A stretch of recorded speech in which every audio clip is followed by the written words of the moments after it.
Number 31, Senator Chang Diaz, is an amendment which the clerk will read. Amendment number 31 by Senator Chang Diaz, Central Registry of Voters. Question comes in adoption of the amendment. Senator from Suffolk, Ms. Chang Diaz. Thank you, Madam President.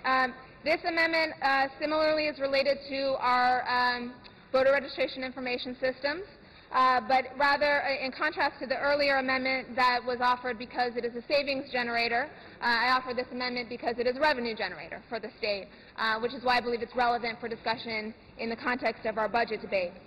This amendment would generate much needed revenue for the Commonwealth in addition to strengthening civic engagement among our residents. It would do this by expanding access to the state's Central Registry of Voters for nonprofit organizations at a reasonable fee.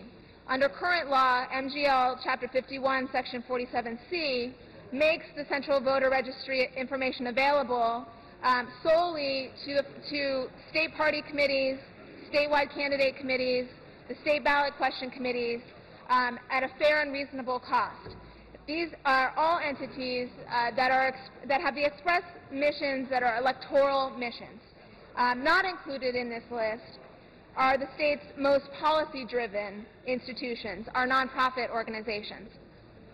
And as I know everyone here knows, Massachusetts is blessed to have an incredibly deep and broad nonprofit sector, adding great strength to our civic life as a state. And across the state, many of these nonprofits have used municipal voter lists, which are currently available to them, for several non-electoral efforts. For example, here in Boston, Mass Vote, a nonpartisan voter engagement organization, has used voter data to invite registered voters to candidate forums in Boston and in Springfield, where neighbors were able to speak candidly and directly with candidates for public office.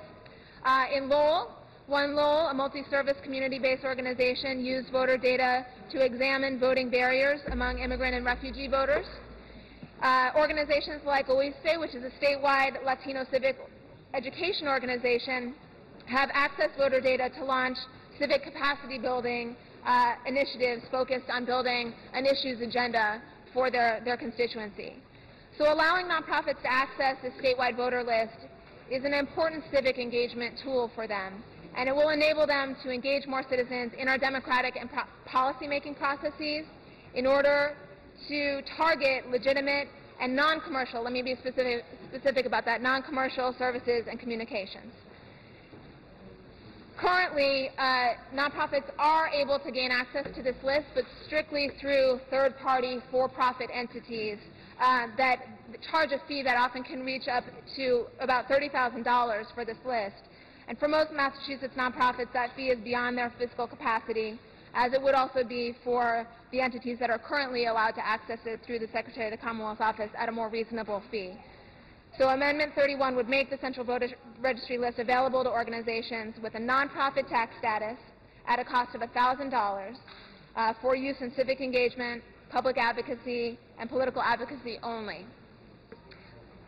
This is exactly the change that we need, I would submit to the members, to ensure that our valuable nonprofit sector has the ability to engage voters in the policy-making process just in the same way that political committees have the opportunity to engage voters in the electoral process. So for all of these reasons, I would ask you for a yes vote on this amendment. Thank you.